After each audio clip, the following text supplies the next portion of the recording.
नमस्कार। कैसे हैं आप लोग? अच्छे होंगे। नहीं है तो अच्छे रहो। खाते पीते रहो। कोशिश करो कि बहुत ज़रूरी काम ना हो तो घर से बाहर ना निकलो।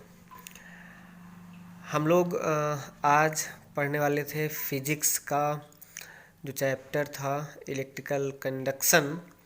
उसका एक प्रूफ था कि यदि यदि मान लीजिए कोई चालक है, मान लीजिए, तो अगर उसकी मोटाई जो है वो प्रारंभिक मोटाई की n गुनी कर दी जाए। किसकी? प्रारंभिक मोटाई की n गुनी कर दी जाए तो सिद्ध कीजिए कि तार का जो नया प्रतिरोध होगा R डैश जो होगा वो पहले प्रतिरोध का 1/n⁴ होगा। ये आपका क्वेश्चन था। देखिए लिखा हुआ क्वेश्चन है। अब हमें प्रूफ करना है। कैसे करोगे आप प्रूफ? मतलब पहले एक तार था बेचारा, पतला पतला सा तार था। ये देखो, ये तार है, ये तार है, बहुत पतला है। ये जो तार है बहुत पतला तार है। हम इसे किसी तरह से मोटा कर दे रहे हैं। तो देखो, इसका मटेरियल नहीं, उसे दबा दे रहे हैं। किसी भी तरह से इसे हम क्या कर देते हैं, थोड़ा से दबा दे रहे हैं। तो उसका व्यास जो है बढ़ जा रहा है ना, मोटाई उसकी बढ़ जा रही है। इसका मतलब ये रहा कि उसकी लंबाई क्या हो जाएगी, छोटी हो जाएगी, मतलब कम हो जाएगी उसकी लंबाई। अच्छा, लंबाई जब कम हो जाएगी तो लंबाई दूसरी और व्यास दूसरा हो जाएगा। तो पहले तार की लंबाई अगर L थी तो दूसरे के हम क्या मान लेते हैं, L डैश मान लेते हैं। कोई दिक्कत? नो दिक्कत। अब हम लोग आगे चलते हैं। इसका जो क्षेत्रफल होगा, जो इसका क्षेत्रफल होगा A, ठीक है, वो क्या होगा, πr²। क्योंकि तार का जो आधार होता है वो कैसा होता है, वृत्ताकार होता है, और वृत्त का क्षेत्रफल क्या होता है, πr² होता है। तो क्या होगा, ये πr² हो जाएगा। इसी तरह से अच्छा, r का मतलब बताइए क्या होता है? r है व्यास, तो इसका मतलब व्यास जो होगा वो d बाई क्या होगा, 2 होगा। r इक्वल टू क्या होता है, त्रिज्या बराबर व्यास बटे 2। ये देखो हमने लिख दिया, त्रिज्या बराबर व्यास बटे 2। तो क्या हो गया, व्यास बटे 2 हो गया। तो πd²/2 का इसका कितना हो जाएगा, 4 हो जाएगा। इसी तरह यहाँ पे इस वाले का जो होगा, इस वाले का वो क्या आएगा, A dash is equal to है ना, क्या पाई, ये पाई है, D डैश हमने मान लिया इसका जो व्यास होगा D डैश हो जाएगा, स्क्वायर/, क्या आ गया, 4 आ गया। अब हम आगे चलते हैं।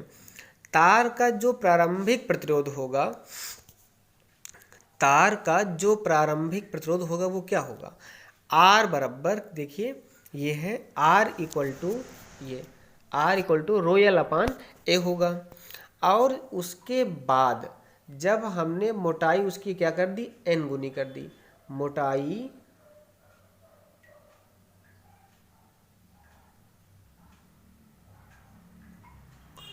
n गुनी करने पर क्या करने, मोटाई n गुनी,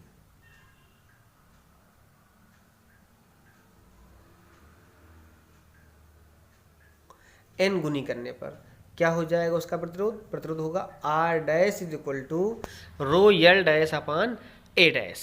ओके, तो ये हो जाएगा। अब हम दोनों इक्वेशन को क्या करते हैं, अब हम दोनों इक्वेशन को डिवाइड कर दे रहे हैं, भाग कर दे रहे हैं। देखो, भाग करने के बाद क्या होगा, सिर्फ कैलकुलेशन ही तो है इसमें, और कुछ है थोड़े न। तो जो था R डैश वो था ρL डैश, देखो R जो था वो ρL/A था, R डैश था वो कितना, ρL डैश/A डैश था। अब इसके बाद जब इसको हम सॉल्व करेंगे, देखो रो से रो क्या होगा, कट जाएगा, रो से रो कट गया, L/A और L डैश/A डैश हो जाए, तो L/A, देखो लिखा हमने L/A, और ये A डैश बटे एक बटा ऊपर पलट जाएगा, तो A डैश देखो ऊपर चला गया, L डैश कहाँ गया वाला, L डैश नीचे आ गया। ठीक है ना, तो ये हो गए। उसके बाद अब हम लोगों ने उस वाले में पढ़ा जब हमने लंबाई n गुनी कर दी थी, तो हमने पढ़ा था कि आयतन जो है नहीं बदलता। आप चाहे जो कुछ कर रहे हो, जितना तार पहले था तार तो उतने रहेगा, सिर्फ हमने खींच के उसे लंबा कर दिया था, इसे हमने दबा के मोटा कर दिया है और कुछ बिल्कुल नहीं किया है। इसलिए प्रारंभिक आयतन बराबर अंतिम आयतन ये तार का। इसलिए हमने देखो क्या किया, एल, ए क्या है क्षेत्रफल है, एल क्या है लंबाई है। जो फार्मूला होता है आयतन का वो क्या होता है, लंबाई गुणे चौड़ाई गुणे ऊंचाई। सबको मालूम है कि लंबाई चौड़ाई का मिला के क्या होता है, ये होता है क्षेत्रफल। तो हमने यहाँ पे क्या लिख दिया, क्षेत्रफल लिख दिया। उसके बाद इस ऊंचाई को अगर आप पेन को ऐसे रखोगे तो ये लंबाई होगी, खड़ा कर दो क्या उसकी हो जाएगी, ऊंचाई हो जाएगी। तो कहने का मतलब है इसे हम h को l मान सकते हैं। अगर l मान लो तो यहाँ पे क्या हो जाएगा, a तो है ही है और हमने बगल में क्या कर लिया, l रख लिया h को। आप बताओ a इंटू एल आ गया कि नहीं आ गया, a इंटू एल आ गया। वही हमने किया है, a इंटू एल किया है। इक्वल टू बाद में सब डैश हो गया था, क्योंकि बाद वाले हमको डैश, हमने डैश मान लिया, क्षेत्रफल भी डैश मान लिया, लंबाई भी डैश मान लिया, तो ए डैश एल डैश हो जाएगा। अब हमने देखो काहे का मान निकाल लिया है, L dash upon L equal to देखो क्या हो जाएगा। देखो एल डैश यहाँ पे था तो हमने जो है एल डैश यहीं पे रखा रहने दिया, एल को हमने क्या किया है यहाँ ले लिया है इसके पास, तो एल यहाँ गोड़े में था, एल यहाँ बटे में आ जाएगा। अब एल जब यहाँ बटे में तो ए डैश इसके पास चला जाएगा, ए डैश जो है इसके पास आ जाएगा, तो ए अपान क्या हो जाएगा, ए डैश आ जाएगा। तो L dash upon L equal to A upon A dash आ गया। अब हम क्या करेंगे कि एल डैश जो है एल डैश अपान एल है, उसका मान क्या है, ए अपान ए डैश। हम एल डैश अपान एल का मान समीकरण किस में रखेंगे, 3 में रखेंगे। काहे में रखेंगे, समीकरण 3 में रखेंगे। तो देखो हमने समीकरण 3 में क्या कर दिया, देखो समीकरण 3 में, और समीकरण 3 हमने ऊपर निकाल के रखा है। देखो ये समीकरण 3 है, हम इसी में क्या कर देंगे, पुट कर देंगे एल डैश अपान एल का मान। निकाला क्या हमने, एल डैश अपान एल का मान ए अपान ए डैश निकाला है। तो यहाँ पे हम क्या कर देंगे, ए अपान ए डैश रखेंगे। वैल्यू जो हम पुट करेंगे वो क्या पुट करेंगे, ए अपान ए डैश। देखो रख दिया, ये पहले से था ये वाला, ये हमने अभी भी रखा, दोनों क्या हो जाएगा, स्क्वायर हो जाएगा, दोनों स्क्वायर हो गए।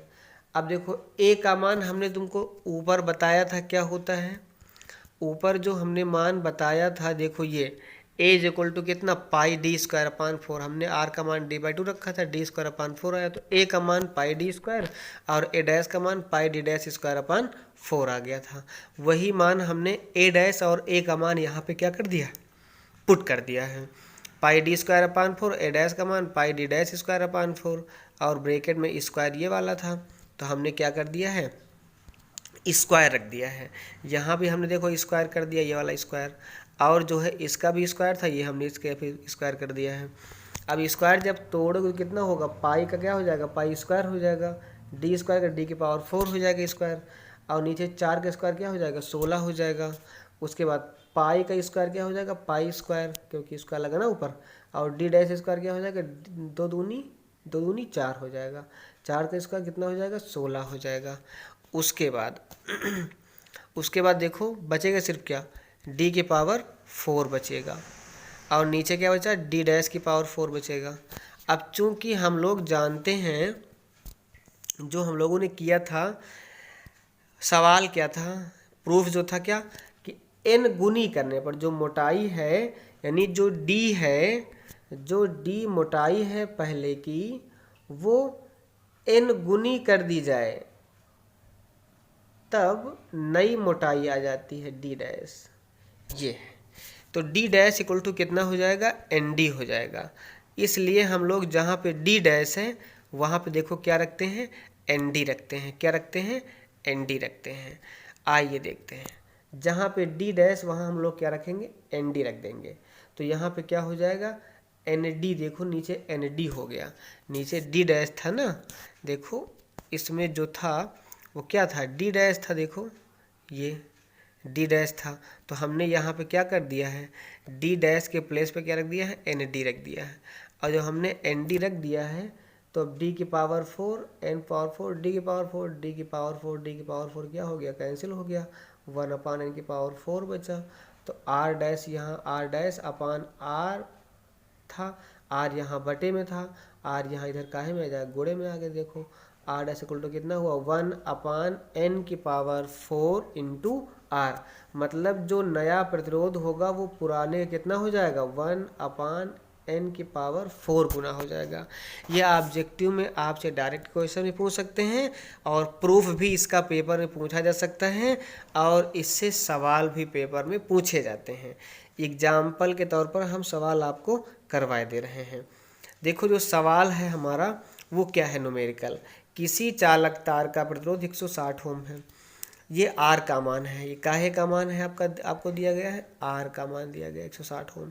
यदि चालक तार की मोटाई पहले की आधी कर दी जाए, यदि चालक तार की मोटाई क्या पहले की आधी कर दी जाए तो तार का प्रतिरोध क्या हो जाएगा, ये हमें निकालना है। तो जो R का मान है वो क्या होगा 160 ओम और N का मान है कितना 1/2, आधा। आधा का मतलब है होगा, देखो ये क्या है आधा, और आधा का मतलब क्या होता है 1/2। किसी चीज़ को आधा करो कितने भाग आएंगे, 2 भाग हैं, हमने दो लिखा है। तो एक में 2 भाग मतलब 1/2 हुआ, ये क्या हुआ उसका आधा हुआ। अब हम लोग क्या करेंगे, R डैश हमें निकालना है। तो R डैश का देखो सिंपल सा फार्मूला क्या रहा मालूम है, R डैश का सिंपल से फार्मूला रहा 1/n⁴R। लेकिन ये कब का फार्मूला है, ये फार्मूला तब का है जब मोटाई n गुनी कर दी जाती है। लंबाई के लिए क्या होगा R dash equal to n²R, ये होगा, है ना। लेकिन मोटाई के लिए यही वाला फार्मूला हम लोग कर देंगे, ओके। मोटाई के लिए यही फार्मूला। अब हम लोग आगे चलते, ये फार्मूला है। चलिए R dash equal to n का मान आधा हाफ है, रख दिया हमने पावर 4 R तो R हाई है, अभी हम R का मान रख देंगे। चाहे आप यहीं रख दीजिए R का मान 160, हम 2 दूनी 4 दूनी 8 दूनी 16, 2 की पावर कितना होगा 1/16 हो गया। 16 देखो बटे का बटा है, 2 बार बटा तो पलट जाएगा 16 ऊपर। R डैश कितना आ गया 16, यानी 16 गुना हो जाएगा। जो नया प्रतिरोध आएगा वो पुराने कितना हो जाएगा 16 गुना हो जाएगा। अगर हम R का मान रख देंगे तो कितना 160 रखेंगे, 16 हम 256 मतलब 2560 ओम आ गया। ये जो हमारा आया है ये नया प्रतिरोध है। तो प्रूफ हमने बता दिया। दोनों प्रूफ आप सबके लिए बहुत ज़्यादा इम्पॉर्टेंट है। हमने कल पढ़ाया था एक प्रूफ, आज ये दोनों प्रूफ आसान से हैं, इम्पॉर्टेंट हैं। हाई स्कूल में भी बहुत पूछे जाते थे, इंटर में भी बहुत पूछे जाते हैं, इम्पॉर्टेंट है। इस पर डिपेंड जो न्यूमेरिकल हैं बहुत पूछे जाते हैं, ठीक है। तो आप सब लोग जो हैं होमवर्क करते रहिए, ठीक है। जो लोग अभी नहीं जुड़ पाए हैं उनसे कहिए कि जुड़ जाएं, क्योंकि इसका जो है आगे हम बड़ा मुश्किल है कि आगे पढ़ाएं इसको हम फिर से, है ना। रिवीजन के तौर पर ही चलेगा, है ना, तेज़ी के साथ पढ़ाएंगे। अभी ठीक ठाक थोड़ा चल रहा तो चलने दो। और जो लोग नहीं जुड़ पाए उनसे कह दीजिए किसी भी तरह से कि जुड़ जाए ना, तो बेहतर होगा, बहुत अच्छा होगा, किसी को नुकसान नहीं होगा, है ना। चलिए ठीक है, फिर और कोई दिक्कत तो आप लोग बताइएगा। Thank you.